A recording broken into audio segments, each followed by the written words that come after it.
দাঁড়িয়ে আছি নদীর পাড়ে। জালটির নাম হচ্ছে হাত জাল বা কনুই জাল।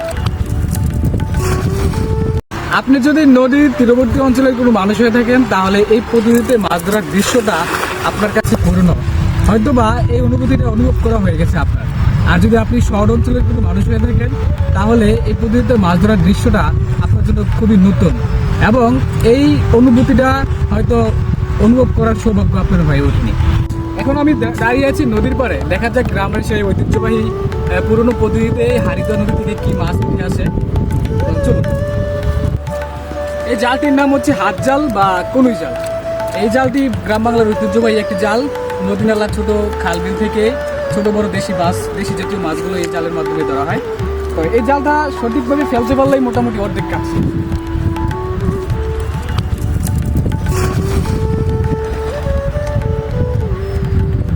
এই জালে মাছ ধরার জন্য জায়গাটা সবচেয়ে গুরুত্বপূর্ণ বিষয়। যেখানে একটু স্রোত থাকে সেখানে মাছের পরিমাণ বেশি। একটু অপেক্ষা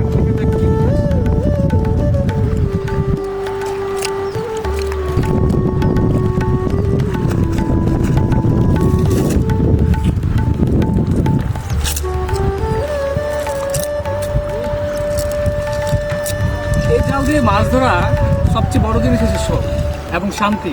এখানে সবসময় জাল ভর্তি হয়ে যে মাছ আসবে বিষয়টা তা না। দুই চারটা জাল মারার পর দু একটাতে মাছ আসে, দু একটাতে আসে না, এই সিস্টেম। তবে মাছ ধরার শখ এবং শান্তিটা সবচেয়ে বড় বিষয়। হারিদা নদীর হাড়ি খালি হয়ে গেছে, মাছ নাই। আমাদের নদীর নাম কি? আমাদের নদীর নাম হচ্ছে হারিদা নদী। এই নদীর একটা ইতিহাস আছে। আমাদের আগে গ্রাম বাংলার মাছাচিরা যখন এই নদীতে হাড়ি পাতিল ধুইতে আসতো, তখন মোটামুটি নদীর তীরবর্তী অঞ্চলের ম্যাক্সিমাম মানুষ এই মাছাচিরা এই নদী থেকে হাড়ি পাতিল ধুইতো। এখান থেকে পানি নিয়ে রান্না বান্নার সহ আরও আসবাবপত্র কাজে পানি ব্যবহার করতো। সেখান থেকে এই নদীর নাম হয়ে গেছে হারিদোয়া নদী। এখান থেকে এই নদীর উৎপত্তিস্থল হচ্ছে মেঘনা নদী থেকে। মেঘনা নদীর একটা শাখা এটা রামচন্দ্রী গোপালদি থেকে শুরু করে ওইদিকে সোনারগাঁ উপজেলার ট্যাঙ্কাকান্দি নগুরাদির ওই দিক দিয়ে ওইটা আবার মেঘনা মিলিত হয়েছে। এখান থেকে শুরু করে গোপালদি থেকে শুরু করে এই নদীটা মেঘনা নদী থেকে মিলিত হয়ে আবার ওই দিক দিয়ে মেঘনা নদীতে যোগ হয়েছে। এটা মেঘনা নদী একটা শাখা নদীও বলা হয়, তবে এই নদীটার স্পেসিফিক নেম হচ্ছে হারিদোয়া নদী।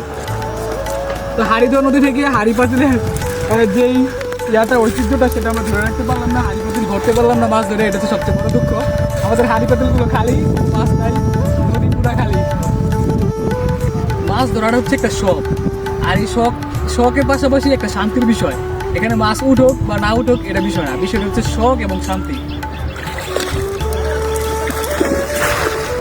শখের জন্য মূলত আসা। অনেকদিন যাবত মাছ ধরা হয় না, আর জাল মারাটা পুরোপুরি পারি না শেখার জন্য। সাথে আমার এক চাচু আসছে, উনি আমাকে শিখাই দিয়েছে। তো জাল মারাটা শিখে গেলাম। মাছ তেমন পাই নাই, মাছ উঠে নাই, হয়তো দেখাইতে পারতাম। যাই হোক, সব মিলে আলহামদুলিল্লাহ খুবই ভালো লাগলো।